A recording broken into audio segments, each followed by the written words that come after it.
В основном мы взяли классику советских произведений советское. Я считаю, что все студенты должны знать обязательно наших всех писателей. Особенно, если эти студенты – будущие педагоги и воспитатели в детских садах. Мадина Тумгоева всю свою жизнь посвятила дошкольному образованию. Опыт, накопленный за 40 с лишним лет, она готова передавать другим. Открыть Центр профессионального развития ей помог Фонд поддержки предпринимателей. С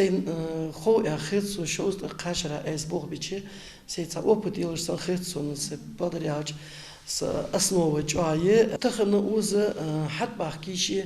из цейт класс якач студент жби абитуриент жби хатбах киши цар цан схехам далбох дик себизм ббагдар ялчи мчадишат важ ялчи цколледжи дишат адалж. Несколько профильных кабинетов, библиотека, музыкальный зал и 2 направления подготовки. Именно так сегодня выглядит Центр профессионального развития «Интеграл». Воплотить мечту женщина пыталась не раз, обращалась в разные инстанции, но тщетно. Последнюю заявку подала в фонд и получила одобрение в конце прошлого года. Фонд поддержки предпринимательства, директор Бузартанова Хаваш. Цинца Бог бежаи, где царь арца бян цадик но оследят своира. Щи милду хам и цар вери кабинет, жпач бежал жбутха. Каждый кабинет ши специальность хаджа оборудованный, а вот я нисия елжитха. Хабяха студенты хаджи избежма бастха. Государство заинтересовано в том, чтобы количество ежегодно открывающихся предприятий увеличивалось, но развитию среднего и малого бизнеса в значительной степени препятствует эпидситуация. Поддержка тем, кто решил заниматься собственным делом, просто необходима.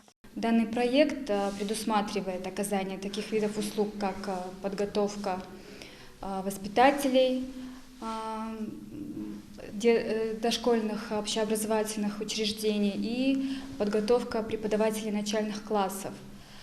Решением консультативного совета Республики Ингушетия проект был одобрен и финансовые средства доведены до клиента.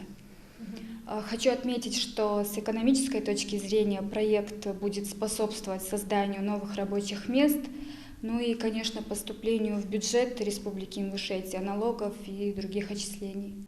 Созданный при содействии президента фонд имеет на счету целый арсенал программ, который помогает молодому предпринимателю при создании своего дела. Проект позволяет получить стартовый капитал на открытие бизнеса без привлечения собственных средств. Для этого достаточно подать заявку и соблюдать несколько важных правил.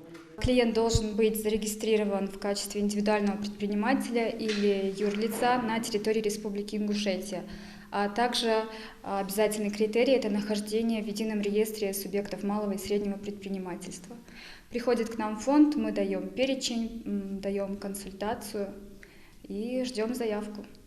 Сроки рассмотрения заявки? Около 2 недель. 11 января подписано постановление правительства о снижении ставки по льготным кредитам для малого и среднего бизнеса. Это позволит предпринимателям снизить долговую нагрузку и пополнить оборотные средства. Так, в Ингушетии за 2020 год помощь получили 59 предпринимателей. Сейчас эти кабинеты пустуют, однако 1 февраля планируется первый набор, и тогда Центр начнет обучение новых умов. Хава Гагиева, Маирбек Миржоев, Новости 24.